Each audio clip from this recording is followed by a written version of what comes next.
नमस्ते साथीहरु, सबैजनालाई स्वागत छ। र साथीहरु, आजको यस भिडियोमा चाहिँ नमस्ते साथीहरु, सबैजनालाई स्वागत छ। र साथीहरु, हामीहरुले चाहिँ यो भन्दा पहिलेको भिडियोमा चाहिँ यो इन्टरएक्टिभिटी र क्याप्सन्सको बारेमा कुरा गरिसकेका छौं। तपाईहरुले चाहिँ भिडियोमा क्याप्सन्स कसरी राख्ने, यहाँनिर सिम्पली एड क्याप्सनमा गएर तपाईहरुले क्याप्सन्स चाहिँ भिडियोमा राख्न सक्नुहुन्छ। र त्यस्तै इन्टरएक्टिभिटी भनेको चाहिँ के हो, यसलाई चाहिँ हामीले कसरी युज गर्न सक्छौं भन्ने कुरा पहिलेको भिडियोमा हेरिसकेका छौं। र साथीहरु, आजको यो भिडियोमा चाहिँ हामीले फर्स्टमा पहिलेको भिडियोजहरुमा चाहिँ हामीले यिनी सम्पूर्ण हेरेर media library annotations transition behaviour animations यिनी सम्पूर्णको बारेमा हेरिसकेका छौं। र आज चाहिँ हामीले यतातिर simply file edit modify view share र हेल्प यहाँनिर माथि मेनु छ नि, यिनी मेनुको काम चाहिँ के हो, यहाँ चाहिँ के छ एकचोटी सरसर्ती यहाँ के छ भन्ने कुरा चाहिँ हेर्छौं साथीहरु। र धेरै जस्तो कुराहरु चाहिँ यहाँ माथि भएको कुराहरु यहाँ यही छदैछ। हामीले चाहिँ त्यही पनि एकचोटी सर हेर्नको लागि चाहिँ यतातिर के छ भन्ने कुरा चाहिँ आजको यो भिडियोमा हेर्छौं। र यहाँनिर सिम्पली फाइलमा क्लिक गर्नुभयो भने यहाँनिर न्यू प्रोजेक्ट छ। यो न्यू प्रोजेक्टबाट चाहिँ तपाईहरुले नयाँ प्रोजेक्ट चाहिँ लिन सक्नुहुन्छ। यसमा क्लिक गर्नुभयो भने फेरि फर्स्टमा हामीले क्याम्टासिया खोल्दाखेरि कस्तो टाइपको चाहिँ आउँथ्यो त्यस्तै आउँछ साथीहरु। सो यहाँनिर एस गरे भने चाहिँ यहाँनिर देखाउन सक्नुहुन्छ। म तपाईहरुलाई फर्स्टमा चाहिँ यहाँनिर देखाउँछु। यहाँनिर यस्तो किसिमको चाहिँ न्यू आउँछ, देख्न सक्नुहुन्छ। नयाँ चाहिँ यहाँनिर क्याम्टासियामा चाहिँ फेरि अब तपाईहरुले मिडिया इम्पोर्ट गर्ने यसरी आउने हो यो। र साथीहरु, अब त्यस्तै यहाँनिर फाइलमा क्लिक गरेर फेरि ओपन प्रोजेक्ट लेखेको छ। यो ओपन प्रोजेक्टबाट चाहिँ प्रोजेक्टहरु चाहिँ ओपन गर्न सक्नुहुन्छ, पहिले बनाएर राखेका प्रोजेक्टहरु। यहाँनिर यो प्रोजेक्ट मैले पहिले बनाएको थिएँ, देख्न सक्नुहुन्छ। यसलाई चाहिँ मैले ओपन गरेको छु। र त्यस्तै यहाँनिर चाहिँ अब यो रिसेन्ट प्रोजेक्ट भनेको चाहिँ हामीले काम गर्दाखेरि रिसेन्टली प्रोजेक्टहरु के छन् त, ती प्रोजेक्टहरु यतातिर हेर्ने चाहिँ। र त्यसपछि सेभ गर्ने भइहाल्यो, यो सेभ एज भइहाल्यो, यो इम्पोर्ट भइहाल्यो। यानी मिडियाजहरु चाहिँ इम्पोर्ट गर्ने हो साथीहरु। जस्तो हामीले चाहिँ क्याप्सन्सहरु लेखेको इम्पोर्ट गर्नुपर्यो, गुगल ड्राइभबाट के इम्पोर्ट गर्नुपर्यो, जिप्ट प्रोजेक्टहरु छन् भने त्यो जिप्ट प्रोजेक्टहरुलाई हामीले ओपन गर्न सक्छौं। यानी हामीले चाहिँ इम्पोर्ट गर्न सक्छौं। यसमा चाहिँ इम्पोर्ट गर्ने भनेको यसरी यहाँबाट हामीले क्लिक गरेर इम्पोर्ट मिडिया लेखेको छ। यसको मद्दतले पनि यहाँनिर मिडिया चाहिँ इम्पोर्ट गर्न सकिहाल्छौं। र त्यही कुरा छ यतातिर। र त्यस्तै यहाँनिर चाहिँ एक्सपोर्ट भइहाल्यो। यो एक्सपोर्ट चाहिँ जिप फाइलमा एक्सपोर्ट हुन्छ साथीहरु। जस्तो तपाईको जिप फाइलमा चाहिँ यहाँनिर बनाएको प्रोजेक्ट चाहिँ एक्सपोर्ट हुन्छ। र त्यस्तै यहाँनिर प्रोजेक्ट सेटिङ लेखेको छ। यो प्रोजेक्ट सेटिङमा क्लिक गर्नुभयो भने यहाँनिर प्रोजेक्ट सेटिङ आउँछ। र यो प्रोजेक्ट सेटिङ चाहिँ तपाईहरुले यहाँनिर क्लिक गरेर यहाँनिर प्रोजेक्ट सेटिङ लेखेको छ, यसबाट पनि आइहाल्छ, देख्न सक्नुहुन्छ। यो त्यति धेरै इम्पोर्टेन्ट केही पनि छैन। सबै यतातिर भएको कुराहरु पहिले यतातिर राखिदिएको हुन्छ साथीहरु। र त्यस्तै यहाँनिर साइन इन गर्ने भइहाल्यो, रेकर्डिङ गर्ने भइहाल्यो हैन। कनेक्ट टु मोबाइल डिभाइसेस भनेको छ। यो कनेक्ट मोबाइल डिभाइसेस भनेको चाहिँ के भनेपछि यो काम्टासियाले चाहिँ यो टेकस्मिथले चाहिँ एउटा सर्भिस यस्तो पनि दिन्छ। तपाईको टेकस्मिथको एउटा मोबाइल एप छ, तपाई त्यो मोबाइल एप चाहिँ गएर सर्च गर्नुभयो भनेपछि गुगल प्ले स्टोरमा हुन्छ। र त्यो गुगल प्ले स्टोरबाट काम्टासियाको मोबाइल एप तपाईले डाउनलोड गरेर चाहिँ इन्स्टल गर्नुभयो भनेपछि त्यही मोबाइल एपको थ्रुबाट तपाईले चाहिँ मोबाइल र यो काम्टासियालाई कनेक्ट गराएर मोबाइलको मिडियाजहरुलाई चाहिँ डाइरेक्ट काम्टासियामा चाहिँ इम्पोर्ट गर्न सक्नुहुन्छ। सो त्यति मात्रै हो। त्यसपछि थीम म्यानेज भनेको छ। यो थीम म्यानेजमा क्लिक गर्नुभयो भने तपाईले चाहिँ थीम चाहिँ म्यानेज गर्न सक्नुहुन्छ। जस्तो कलर कस्तो दिने, फोरग्राउन्ड कलर, ब्याकग्राउन्ड कलर, यहाँनिर चाहिँ यो यहाँनिर एनोटेसन्सहरुको कलर कस्तो आउने, सो त्यति नै हो। त्यसपछि फन्टहरुको चाहिँ कस्तो राख्छ त, डिफल्टमा चाहिँ तपाईको सुरुमा तपाईहरुले यहाँनिर एनोटेसनमा गएर चाहिँ कुनै यहाँनिर एनोटेसन चाहिँ दिनुभयो भने त्यसको सुरुमा फन्ट कस्तो राख्ने, त्यसपछि लोगोको चाहिँ कस्तो गराउने, त्यति नै हो साथीहरु। इम्पोर्टेन्ट छैन साथीहरु, तपाईहरुले जस्तो बुझिहाल्नुहुन्छ यसलाई। र त्यस्तै यहाँनिर चाहिँ अब लाइब्रेरी भनेको छ। यो लाइब्रेरी हामीले हेरिसक्यो यतातिर लाइब्रेरी भन्ने अप्सन्समा। र त्यस्तै यतातिर एडिटमा छ साथीहरु। अब एडिटमा चाहिँ यहाँनिर एडिटका कुनै पनि अप्सन्सहरु हाइलाइट भएका छैनन्। यिनी एडिटका अप्सन्सहरु सम्पूर्ण अप्सन्सहरु हामीले यहाँनिर पनि देख्न सकिहाल्छौं साथीहरु। यदि हामीले कुनै मिडियालाई चाहिँ यसरी एड गर्यौं भनेपछि यसरी एड गर्यौं भने साथीहरु हामीले यहाँनिर राख्यौं भने देख्न सक्नुहुन्छ एडिटका यसरी अप्सन्सहरु आउँछन्। र यसरी एड गरेर यो मिडियामा चाहिँ हामीले कुनै पनि मिडियामा, अनि यो फोटो हो, यो फोटोलाई चाहिँ म एड गर्छु यसरी। यो कारको एउटा फोटो हो, देख्न सक्नुहुन्छ। यसरी चाहिँ यो एउटा कारको फोटो हो। र यो फोटोलाई चाहिँ यसरी एड गरे। यहाँ तपाईले भिडियोमा क्लिक गरेर यसरी एड दाब्नुभयो भने पनि यहाँनिर एडिटका अप्सन्सहरु आइहाल्छन्। यदि यहाँ यसरी फोटोमा क्लिक गरेर एड दाब्नुभयो भने पनि यहाँनिर एडिटका अप्सन्सहरु आइहाल्छन्। यो एडिटका अप्सन्स र यसको अप्सन चाहिँ एउटै हो साथीहरु। त्यस्तै यहाँनिर मोडिफाईमा जानुभयो भने यहाँनिर एक्सटेन्डेड फ्रेम लेखेको छ, ड्युरेसन। त्यसै यहाँनिर यो ड्युरेसनमा क्लिक गर्नुभयो भने तपाईको यहाँनिर ड्युरेसन दिएको कति ड्युरेसनमा राख्ने भनेको तपाईहरुले सिम्पली यहाँनिर ड्युरेसन एड गर्नुभयो भने जस्तो मानौं मलाई चाहिँ यो चाहियो 50 सेकेन्डसम्म अथवा 30 सेकेन्डसम्म चाहियो। 30 सेकेन्ड गरेर इन्टर गरे र साथीहरु देख्न सक्नुहुन्छ यो भिडियो 30 सेकेन्डसम्म चाहिँ पुगिसकेको छ। यानी 30 सेकेन्ड चाहिँ कहाँसम्म छ त, यहाँसम्म छ 30 सेकेन्ड। यहाँ यहाँनिर आएर 1 मिनेट भयो। यसरी चाहिँ तपाई दिन सक्नुहुन्छ। त्यति मात्रै हो साथीहरु। यहाँनिर ड्युरेसन छदैछ 30 सेकेन्ड नभएर म चाहिँ 3 सेकेन्डमा क्लिक गर्छु र देख्न सक्नुहुन्छ 3 सेकेन्डसम्म चाहिँ यो भिडियो चाहिँ यसरी छोडिएको छ। तपाईहरुले यसरी आफूले मेनुअली यसरी तान्नु पर्दैन। त्यति नै हो। र त्यसपछि यहाँनिर अब यो एक्सटेन्डेड फ्रेम लेखेको छ। यो एक्सटेन्डेड फ्रेम भनेको चाहिँ के भनेपछि यो चाहिँ भिडियोमा आउँछ साथीहरु। जस्तो भिडियोमा क्लिक गरेर एक्सटेन्डेड फ्रेममा क्लिक गर्नुभयो भने जस्तो मानौ यहाँबाट चाहिँ यो भिडियो चलेको छ। जस्तो फर एक्जाम्पल यो भिडियो अलि सुइटेबल छैन, यो भिडियो लिन्छु म। यसरी चाहिँ यो भिडियो आएको छ र यो भिडियो महिला चाहिँ हेरेर एउटा मान्छे चाहिँ हेरेर यसरी हिँडिरहेको हो र अब यसरी मैले क्लिक गरे यो एक्सटेन्डेड भिडियो यसरी हेरेर एउटा यो फ्रेम चाहिँ मलाई एक्सटेन्ड गर्नुपर्ने छ भनेपछि यसरी प्ले हेड लगेर चाहिँ मोडिफाईमा गएर एक्सटेन्डेड फ्रेममा क्लिक गरे भनेपछि साथीहरु अब त्यहाँनेरको फ्रेम चाहिँ एक्सटेन्ड हुन्छ। अब कति समयसम्म एक्सटेन्ड गर्ने त मानौ मलाई चाहिँ 5 सेकेन्डसम्म चाहिँ एक्सटेन्ड गर्नु पर्यो। क्लिक गरेर ओके गर्छु। हेरेर देख्न सक्नुहुन्छ। हेरेर यहाँबाट यस्तो टाइपको आइसकेको छ र सानो तपाईहरुलाई जस्ट बुझाउनको लागि हेरेर एउटा यस्तो लाइन आएको छ, एउटा लाइन यहाँसम्म आएको छ। अब यहाँबाट भिडियो चल्दै गयो भने 5 सेकेन्डसम्म चाहिँ त्यो एउटा फ्रेम चाहिँ 5 सेकेन्डसम्म चाहिँ लम्बिएको हो। अब जस्तो यसरी 5 सेकेन्डसम्म चाहिँ एक्सटेन्ड भयो। अब चाहिँ कुनै कुराहरु एकछिन त्यसलाई चाहिँ फ्रेमलाई रोकेर चाहिँ देखाउनु पर्ने हुन्छ। सो त्यति नै हो यसरी चाहिँ। त्यसपछि अरु त्यसपछि अरु यहाँले देख्न सक्नुहुन्छ एनिमेसन्स, एड बिहेभियर, इफेक्ट, यी सम्पूर्ण भिजुअल इफेक्ट यिनी इफेक्ट चाहिँ हामीले यतातिर कुरा गरिसकेका छौं। यतातिर कुरा गरिसकेका छौं। सो त्यही नै हो। र त्यसपछि यहाँनिर रिमुभ भनेको छ। अब तपाईहरुले चाहिँ यहाँनिर कुनै केही कुराहरु दिनुभएको छ। जस्तो मानौ यहाँनिर कुनै इफेक्टहरु दिनुभयो। मानौ यहाँनिर बिहेभियरको इफेक्ट दिनुभयो। यसमा दिनुभयो कुनै यस्तो बिहेभियर दिनुभयो।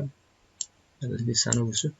यसरी देख्न सक्नुहुन्छ। यस किसिमको यहाँनिर बिहेभियर यसरी बिहेभियर आएको छ। त्यस्तै अरुमा पनि दिनुभयो। जस्तो यसमा पनि केही इफेक्टहरु दिनुभयो। जस्तो यसमा कुनै ट्रान्जिसनहरु दिनुभयो। मानौ यस्तो किसिमको यसरी भनेपछि अब यो किसिमको सुरुमा ट्रान्जिसन आउने भयो। र अब तपाईहरुले चाहिँ सिम्पली हेयर मोडिफाईमा गएर रिमुभ लेखेको छ। रिमुभमा जानुभयो। यसरी सिलेक्ट लाएर साथीहरु सिम्पली मोडिफाईमा गएर रिमुभमा जानुभयो भने यहाँनिर रिमुभ अल इफेक्ट लेखेको छ। यो रिमुभ अल इफेक्टमा क्लिक गर्नुभयो भने यहाँ देख्न सक्नुहुन्छ इफेक्ट भरि अल रिमुभ भएको छ। यहाँनिर चाहिँ यो जो दिएको छ त्यो इफेक्ट जस्तो अडियो इफेक्ट पनि तपाईहरुले यहाँनिर अडियो इफेक्ट, त्यसपछि कर्सर इफेक्ट, त्यसपछि भिजुअल इफेक्ट चाहिँ यिनी इफेक्टबाट चाहिँ तपाईहरुले जे दिनुभयो त्यो चाहिँ रिमुभ हुन्छ साथीहरु। र अब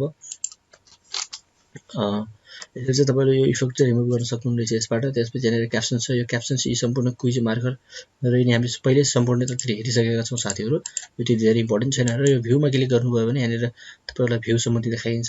जस्तो हाइड टुल लेखेको छ। टुल चाहिँ तपाईहरुले हाइड गर्न सक्नुहुन्छ। यसरी क्लिक गरेर चाहिँ र यसमा क्लिक गरेर चाहिँ सो टुल गर्नुभयो भने यसरी चाहिँ टुल चाहिँ त्यति देखाइन्छ। त्यति नै हो। त्यसपछि यहाँनिर टुल लेखेको छ। टुलमा चाहिँ के छन् त यहाँनिर देख्न सक्नुहुन्छ। यतिका छन्। यिनका सर्टकट किजहरु पनि तपाई यहाँबाट देख्न सक्नुहुन्छ। यी सम्पूर्ण यतातिर छँदै छन्। यति धेरै भएन यो। अनि शो मार्कर ट्र्याक, अनि यो मार्करको ट्र्याक भयो, क्विज ट्र्याक भयो, अनि क्यानभास भयो। अब यो क्यानभासलाई चाहिँ जुम गर्ने कि जुम आउट गर्ने कि तपाई यतातिर देख्न सक्नुहुन्छ। 100% क्लिक गर्नुभयो भने 100% यसरी जुम हुने भयो। यसरी चाहिँ र यो 100% चाहिँ यहीबाट पनि गर्न सक्नुहुन्छ साथीहरु। यसलाई फिट गर्छु म फर्स्ट अफ अल। यसरी चाहिँ यसरी। र अब साथीहरु यहाँनिर चाहिँ तपाईहरुको क्यानभासको कुरा गर्यौं यही हो। त्यसपछि टाइमलाइन छ। टाइमलाइनलाई कसरी जुम गर्ने भनेको टाइमलाइनलाई जुम गर्दाखेरि देख्न सक्नुहुन्छ यहाँनिर सर्टकट किजहरु पनि छँदै छन्। अब टाइमलाइनलाई जुम गर्नु पर्यो भने हामीले यताबाट यसरी जुम गर्न सकिहाल्छौं टाइमलाइनलाई सानो ठुलो। र अब यसको सर्टकट कीको कुरा गर्नुहुन्छ भने तपाईले सिम्पली कन्ट्रोल बटनलाई प्रेस गरेर तपाईले माउसको हुललाई यसरी अगाडि यसरी पछाडी घुमाउनु भयो भने यसरी चाहिँ timeline zoom out, zoom in, zoom out यसरी चाहिँ भइहाल्छ। अनि त्यसपछि यसरी जुम गरेको टाइमलाइनलाई चाहिँ यताउता यसरी मुभ गर्नु पर्यो भने यसरी तलमाथि मुभ गर्नु पर्यो भने यसरी यताबाट छँदै मुभ गर्ने। र अब यसको लागि चाहिँ सर्टकट की शिफ्टसँग चाहिँ तपाईले यसरी चाहिँ हुइललाई घुमाउनु भयो भने यसरी अगाडि पछाडी चाहिँ टाइमलाइन चाहिँ मुभ हुन्छ साथीहरु। र कन्ट्रोलसँग गर्नु भयो भने जुम इन जुम आउट हुन्छ। शिफ्टसँग चाहिँ यसरी अगाडि पछाडी तपाईले यसरी चाहिँ स्क्रल गर्न सक्नुहुन्छ टाइमलाइनलाई साथीहरु। त्यति नै हो। र त्यसपछि यहाँनिर यो भ्यूमा पनि त्यति धेरै अप्सन्सहरु छैन। र यसरी शेयरमा जानुभयो भने यहाँनिर यस्तो छ देख्न सक्नुहुन्छ। यो शेयरको अप्सन चाहिँ यतातिर पनि छँदैछ। हामीले यताबाट पनि यसलाई युट्युबमा डाइरेक्ट अपलोड गर्ने कि गुगल ड्राइभमा राख्ने कि के गर्ने भन्ने कुरा हो यो। त्यसपछि हेल्पमा जानुभयो भने यो तपाईको कामतासिया सम्बन्धी हेल्प छँदैछ साथीहरु। त्यति नै हो। र साथीहरु अब तपाईहरुले चाहिँ अर्को एउटा इम्पोर्टेन्ट कुरा चाहिँ यहाँनिर तपाई एडिटमा जानुभयो भने एडिटमा यस्तै अप्सनहरु छन्। र यहाँनिर फर्स्टमा यहाँनिर प्रेफरेन्सेस लेखेको छ। यो प्रेफरेन्सेसमा एकचोटी क्लिक गर्नुभयो भने साथीहरु तपाईहरुलाई यहाँनिर एउटा यस्तो प्रेफरेन्सेसको एउटा यहाँनिर ट्याबहरु एउटा आएको छ डायलग बक्स। र यो डायलग बक्समा साथीहरु तपाईहरु सिम्पली यहाँनिर एडभान्समा क्लिक गर्नुभयो भनेपछि त्यसपछि यहाँनिर देख्न सक्नुहुन्छ हार्डवेयर एक्सेलरेसन लेखेको छ र यसमा चाहिँ तपाईले यहाँनिर देख्न सक्नुहुन्छ यहाँनिर युज ग्राफिक्स कार्ड लेखेको छ। यदि तपाईको कम्प्युटरमा अथवा ल्यापटपमा चाहिँ ग्राफिक्स कार्ड राखिएको छ भने तपाईले चाहिँ यहाँबाट युज ग्राफिक्स एन्ड लेखेको छ। ग्राफिक्स कार्डमा चाहिँ तपाईको चाहिँ यहाँनिर AMD Radeon तपाईको कम्प्युटरमा चाहिँ जुन ग्राफिक्स कार्ड छ त्यो ग्राफिक्स कार्डको नाम चाहिँ त्यहाँ देखाउँछ र तपाईले चाहिँ सिम्पली त्यो ग्राफिक्स कार्डमा चाहिँ यसरी क्लिक गर्ने हो साथीहरु। फर्स्टमा चाहिँ सफ्टवेयर युज ओन्ली लेखेको हुन्छ, यसमा क्लिक गर्नुभयो भने तपाईको चाहिँ यहाँनिर ग्राफिक्स कार्ड चाहिँ तपाईले चाहिँ के गर्न थाल्छ भनेपछि तपाईको ग्राफिक्स कार्ड पनि युजमा आउन थाल्छ तपाईले जब यो भिडियो एडिटिङ सफ्टवेयर चाहिँ ओपन गर्नुहुन्छ। र त्यति नै हो साथीहरु, यसलाई सिम्पली म ओके गर्छु। तपाईहरुले चाहिँ यसरी यहाँनिर त्यो ग्राफिक्स कार्डमा क्लिक गर्नुभयो भने अब तपाईको ग्राफिक्स कार्ड पनि युजमा आउँछ यो भिडियो एडिटिङ गर्दाखेरि साथीहरु। र यसरी चाहिँ तपाईले जस्ट यदि यहाँनिर केही पनि छैन साथीहरु, अब जस्ट यहाँनिर चाहिँ सिम्पली यसमा क्लिक गरेर अब यो एडिटको बारेमा यहाँनिर इनका कुरा गरौँ। यो एडिटको के छ भनेपछि सिम्पली तपाईले यहाँनिर क्लिक गर्नुभयो भने यहाँनिर एडिटका अप्सन्सहरु हाइलाइट भइहाल्छन्, जस्तो कट। यसलाई कट गरेर चाहिँ पेस्ट गर्ने भनेको यो भिडियोलाई मैले यसरी सिलेक्ट गरे, सरी यो फोटोलाई। अब सिम्पली यहाँनिर म कटको अप्सनमा क्लिक गर्छु र कटमा क्लिक गरे भने यहाँबाट हराएर गयो। अब टाइमलाइनलाई मैले जहाँनिर लगेर राख्छु त्यहाँनिरबाट यहाँनिर पेस्ट छ, पेस्टमा क्लिक गरे भने त्यो कुरा चाहिँ त्यसरी पेस्ट हुने भयो। देख्न सक्नुहुन्छ मेरो चाहिँ फर्स्टमा ट्र्याक खाली छ, त्यो ट्र्याकमा गएको छ यसरी चाहिँ। अब सिम्पली यहाँनिर छ, अब फेरि मैले चाहिँ यहाँबाट यो चाहिँ यहाँनिर कपीको अप्सन्स रहेको छ, सिम्पली यहाँबाट कपी गरे भनेपछि अब यो चाहिँ यहीमा रहन्छ। अब यहाँनिर क्लिक गरेर टाइमलाइन यहाँनिर राखेर, सरी यो प्ले हेड यहाँनिर राखेर पेस्टमा क्लिक गर्छु, यहाँनिर चाहिँ यसरी पेस्ट हुन्छ। अब यही हो साथीहरु अप्सन्सहरु।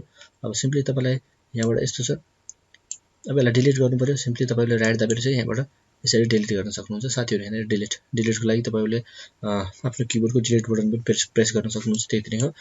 अनि त्यसपछि यसरी राइट दाब्नु भयो भने यहाँनिर देख्न सक्नुहुन्छ कपीको लागि सर्टकट किजहरु यही छँदैछन्। त्यसपछि यहाँनिर रिपल डिलिट छ। अब यो रिपल डिलिट भनेको चाहिँ के हो साथीहरु? रिपल डिलिट चाहिँ के हुन्छ भनेपछि जस्तो तपाईहरुलाई चाहिँ यहाँनिर मानौ यो भिडियोमा यति पार्टलाई काट्नु पर्यो, तपाईले यहाँबाट सिम्पली स्प्लिटको बटन छ, अब देख्न सक्नुहुन्छ स्प्लिट गर्न सक्नुहुन्छ, यो दुई पार्टमा चाहिँ यसलाई छुटाउन सक्नुहुन्छ। जस्तो साथीहरु देख्न सक्नुहुन्छ भिडियो एउटै हो तर त्यसलाई चाहिँ मैले दुई पार्टमा छुटाइदिएको छु। अब यो दुई पार्टमा एउटा पार्ट यो भयो, एउटा पार्ट यो भयो। त्यसपछि अब यति पार्टबाट मलाई यहाँनिर सम्मको यो चाहिएको छैन, फेरि सिलेक्ट लाउँछु, यसमा स्प्लिट गर्छु। यसको लागि सर्टकट की यास छँदैछ, तपाईले देख्न सक्नुहुन्छ किबोर्डबाट यसरी सिलेक्ट लाएर यास बटन प्रेस गर्नुभयो भने पनि स्प्लिट हुन्छ। यसरी स्प्लिट भयो। मलाई यो बीचको पार्ट चाहिँ फाल्नु पर्यो। अब राइट दाबेर चाहिँ सिम्पली तपाई चाहिँ डिलिट गर्न सक्नुहुन्छ। अब डिलिट गर्नुभयो भने यो बीचको पार्ट चाहिँ गयो। अब तपाईले यसलाई चाहिँ जोड्नु पर्यो, फेरि यसरी चाहिँ ल्याएर यसरी तपाईले जोड्नु पर्छ साथीहरु। र अब यति थियो, कन्ट्रोल Z गर्छु म फर्स्ट अफ अल, यस्तो थियो। र अब राइट दाबेर चाहिँ सिम्पली तपाईको रिपल डिलिट भनेको चाहिँ के त, तपाईले यहाँनिर कन्ट्रोलसँग ब्याक स्पेस पनि छँदैछ यसको सर्टकट की। अब यो रिपल डिलिट गर्नुभयो भने के हुन्छ भने यो बीचको मिडिया चाहिँ डिलिट हुन्छ र यो पार्ट चाहिँ यसरी जोइन हुन्छ। आफूले चाहिँ म्यानुअली जोइन गर्नु पर्दैन। यसरी रिपल डिलिट गरिदिनु भयो भने देख्न सक्नुहुन्छ त्यहाँ बीचको एरिया चाहिँ डिलिट त भयो, तर यो एरिया र यो फ्रेम चाहिँ आफै के भइसक्यो भनेपछि यसरी म्याच भइसक्यो साथीहरु। तपाईले चाहिँ म्यानुअली यसलाई म्याच गर्नु पर्दैन, यो चाहिँ रिपल डिलिटको काम हो। यसरी चाहिँ तपाईले रिपल डिलिट पनि गर्न सक्नुहुन्छ। त्यसपछि यहाँनिर कपी प्रपर्टिज भनेको छ। यदि कुनै मिडियाजलाई तपाईले कुनै प्रपर्टिज दिनुभएको छ भने त्यही प्रपर्टिज चाहिँ अर्को मिडियालाई चाहिँ कपी गरेर चाहिँ पेस्ट गर्ने भनेको हो। सो त्यति नै हो साथीहरु। र अब त्यसपछि तपाईले यदि अडियो छ भनेपछि जस्तो अडियो भएको मानौ एउटा कुनै अडियो भएको मिडिया चाहिँ मैले ल्याउँ, जस्तो यो भयो मानौ, यसलाई चाहिँ मैले यो मिडियालाई चाहिँ ल्याइदिए, यहाँनिर आएको छ। अब यसलाई चाहिँ म यसरी यहाँनिर एड गरे, फर्स्टमा यो दुईटालाई डिलिट गर्छु, यसरी चाहिँ यहाँनिर ल्याए। अब मानौ यसमा चाहिँ अडियो छ साथीहरु, देख्न सक्नुहुन्छ यहाँनिर साथीहरु। यहाँनिर मैले चाहिँ आफ्नो सबैजनालाई स्वागत, यहाँनिर देख्न सक्नुहुन्छ मैले यहाँनिर अडियो आयो ल्याएको भिडियो छ। र अब यसलाई सिम्पली म राइट दाब्छु, राइट दाबेर देख्न सक्नुहुन्छ साइलेन्स अडियो। यदि तपाईले चाहिँ अडियोलाई चाहिँ साइलेन्ट गर्न चाहनुहुन्छ, अडियोलाई चाहिँ यो भिडियोबाट हटाउन चाहनुहुन्छ भने साइलेन्स अडियोमा क्लिक गर्नुभयो भने अडियो चाहिँ के हुन्छ भने चाहिँ हटेर जान्छ यसरी चाहिँ, त्यति मात्रै हो। त्यसपछि अब सेपरेट अडियो एन्ड भिडियो लेखेको छ, सेपरेट अडियो एन्ड भिडियोमा क्लिक गर्नुभयो भने तपाईको अडियो र भिडियो चाहिँ सेपरेट हुन्छ साथीहरु। यसरी अब यहाँनिर चाहिँ फेरि नै अडियो साइलेन्स गरेको हुनाले चाहिँ यस्तो देखाएको छ। र अब यहाँनिर साइलेन्स अडियो छ, यहाँनिर रिमुभमा क्लिक गर्नुस्, अल अडियो पोइन्ट्स लेखेको छ त्यसमा क्लिक गर्नुस् र त्यसपछि देख्न सक्नुहुन्छ फेरि आइसकेको छ यसरी चाहिँ। अब यहाँ क्लिक गर्नुभयो भने यहाँनिर देख्न सक्नुहुन्छ 100% छ। यसरी चाहिँ यो भिडियोमा क्लिक गर्नुभयो भने चाहिँ यहाँनिर भिडियोको साउन्ड चाहिँ यहाँनिर 100% छ। तपाईले यसरी यहाँबाट साउन्ड बढाउनु भयो भने भिडियोको साउन्ड चाहिँ अटोमेटिकली र यसरी चाहिँ बढेर जान्छ। यसरी साउन्डलाई कम गर्नुभयो भने साउन्ड चाहिँ के हुन्छ, घटेर जान्छ। तपाईले 0 गरिदिनु भयो भने साउन्ड अटोमेटिकली के हुन्छ भने साइलेन्ट हुन्छ साथीहरु। यसरी चाहिँ फर्स्टमा चाहिँ यो यहाँनिर रिसेट गरिदिन्छु म 100% मा। अब राइट दाबेर यसरी चाहिँ तपाईले यहाँनिर साइलेन्स अडियो गर्नुभयो भने यहाँनिर चाहिँ अडियो चाहिँ साइलेन्स हुने हो साथीहरु। यदि यसलाई फेरि ल्याउनु पर्यो, यहाँनिर रिमुभमा जानुहोस्, रिमुभमा गएर चाहिँ अल अडियो पोइन्ट्स लेखेको छ यसमा क्लिक गरिदिनुहोस्, तपाईँको यो चाहिँ रिमुभ भएर जान्छ। अब राइट दाबेर तपाईँले सेपरेट अडियो एन्ड भिडियो र अडियोलाई चाहिँ सेपरेट गर्नु पऱ्यो भने क्लिक गर्नुहोस्। त्यसपछि भिडियो एकातिर हुन्छ साथीहरू, अडियो एकातिर आएर चाहिँ यसरी के हुन्छ सेपरेट हुन्छ। यसरी देख्न सक्नुहुन्छ, यसरी चाहिँ भिडियो एकातिर आउँछ, अडियो चाहिँ एकातिर आउँछ। सो त्यति मात्रै हो साथीहरू, र यसरी चाहिँ बुझ्नुभयो होला। अब यसलाई राइट दाबेर ग्रुप गर्नु पऱ्यो भने फेरि ग्रुप गर्न सक्नुहुन्छ। यसरी चाहिँ एउटा ग्रुपमा आउँछ, तपाईँले सिम्पली यहाँनिर प्लसको आइकनमा क्लिक गरेर चाहिँ यसरी यहाँनिर फेरि ग्रुपभित्र के छ त्यो हेर्न सक्नुहुन्छ। यसरी चाहिँ यहाँनिर यस्तो छ, राइट दाब्छु, अनग्रुप गर्छु फर्स्टमा यिनीहरूलाई, यहाँनिर देख्न सक्नुहुन्छ अनग्रुप भइसकेको छ। र अब साथीहरू यहाँनिर मानौँ तपाईँहरूलाई चाहिँ यो यहाँनिर यो फ्रेमलाई चाहिँ चलाउनु पर्ने छैन भने सिम्पली यहाँनिर लकमा क्लिक गर्न सक्नुहुन्छ। लकमा क्लिक गर्नुभयो भने देख्न सक्नुहुन्छ यो तपाईँको यो पुरै ट्र्याक चाहिँ लक भइसकेको छ। अब यो ट्र्याकमा भएका कुनै पनि कुराहरू नमुभ हुन्छन्, यहाँनिर तपाईँले कट गर्दाखेरि काटिन्छ, केही पनि हुँदैन साथीहरू, लक भइसकेको छ। यसरी चाहिँ तपाईँले यताबाट ट्र्याक पनि लक गर्न सक्नुहुन्छ। अब यो ट्र्याक लकलाई यसरी हटाएर हाइड गर्नुभयो भने यो ट्र्याकमा भएका सम्पूर्ण कुराहरू चाहिँ यहाँनिर हाइड भएर जान्छन् साथीहरू, त्यति नै हो। यसरी यसमा लक गर्नुभयो भने यो पनि सेम हो यसलाई पनि। अब यदि यसमा हाइड गर्नुभयो भने जस्तो फर इक्जाम्पलको लागि यहाँनिर एउटा फोटोको यहाँनिर फोटो छ, यसमा यो ट्र्याक 3 मा। अब यदि हाइड गरिदिनु भयो भने ट्र्याक 3 मा भएका सम्पूर्ण कुराहरू चाहिँ हाइड हुने भयो। यदि लक गर्नुभयो भने ट्र्याक 3 का कुराहरू कुनै पनि यहाँनिर मुभ हुँदैनन् साथीहरू, त्यति नै हो। यसरी चाहिँ बुझ्नुभयो होला। र अब यति नै हो साथीहरू। आई होप तपाईँहरूले चाहिँ यो भिडियोमा चाहिँ जस्तो बुझ्नुभयो होला, र हामीले चाहिँ कसरी चाहिँ हामीले कट कपी पेस्ट गर्न सक्छौँ भन्ने कुरा। र यदि तपाईँहरूलाई यो भिडियो मन पऱ्यो भने कृपया लाइक गर्नु होला। र अब अर्को भिडियोमा हामीले एउटा फाइनल प्रोजेक्ट चाहिँ एडिट गर्नेछौँ, र त्यो फाइनल प्रोजेक्ट एडिट गरिसकेपछि तपाईँहरूले चाहिँ बुझ्नुहुनेछ। म चाहिँ एउटा तपाईँहरूलाई भिडियो चाहिँ एडिट गरेर देखाउनेछु कसरी चाहिँ हामी यसमा एडिट गर्न सक्छौँ भन्ने कुरा।